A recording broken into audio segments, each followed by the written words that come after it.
Joining us today is Basani Ndindani. She is Director, Environmental Policy, Planning and Coordination within the department. Basani, lovely to have you with us. Thank you for coming in. So I'm going to ask you, first of all, to just paint us a picture of how vulnerable South Africa and Gauteng is in particular to the impact of climate change.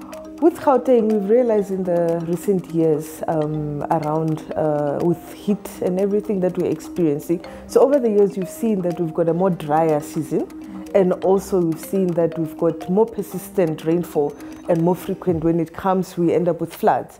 So those are the changes that are created by climate change that we are currently experiencing within the province. Right. So I understand your department has developed a Gauteng City Region overarching climate change response strategy and action plan. Just tell us a bit about it, please. It's a response strategy, so it gives a short and medium term prioritized action of how, as the Gauteng City Region, we're going to respond and deal with climate change impacts.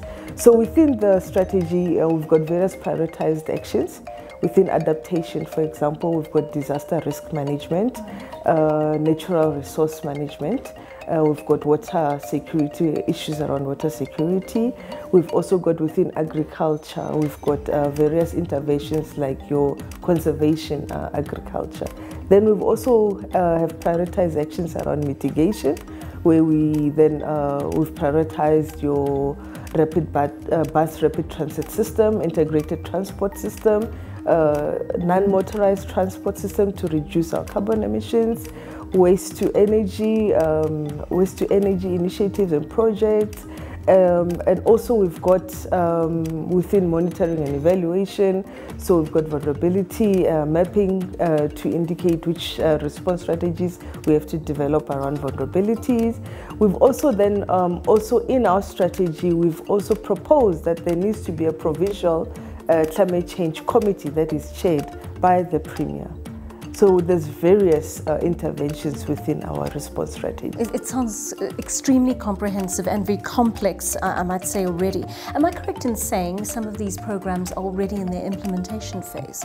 Yes, some of the programs are already in the implementation phase. For example, we work closely with COGTA, the Gauteng Cooperative Governance Department, where they've developed their disaster management framework.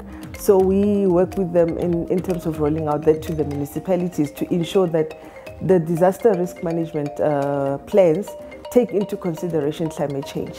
And we also work with, for example, human settlements, where they've got we want to roll out projects such as retrofitting and energy efficient technologies, and also want to implement through the EIA processes green buildings, for example. How do you encourage people to think differently about climate change and what we have to do to mitigate its effects, given that many people think it's not a bread and butter issue? Yes.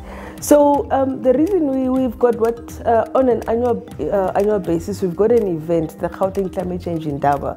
It's a platform where we invite industry, we invite civil people, we invite various entities, we invite people at community level. It's just a way for us to come together, both government as well as private, as well as the community level, because we want people to understand climate change. And we've also then developed a school awareness program where we go to various schools, because we also want to start at a lower level within the communities to say climate change is real, but let's let the children understand what is climate change, because we need to start at home. We need to start with what are you doing at home, which then is recycling, which then is having solar energy, your solar geysers, it could be your solar lights that you use. You know how kids then influence their parents. They will go home and say, Mommy, Daddy, this is what they're saying about climate change. They say we must use solar lights.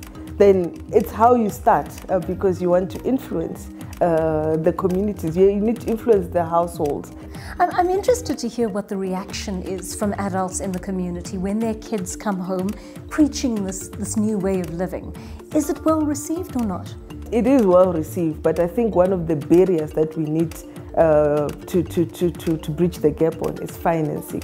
How do we finance the alternative solutions? how do we finance renewable energy. So I think that's one of those areas that we need to really maximize efforts around.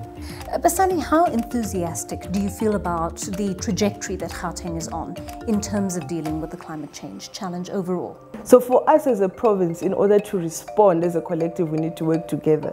So I think we are in that line where we are saying sustainable development is a priority in the province, and we are maximizing efforts by working together instead of duplicating processes.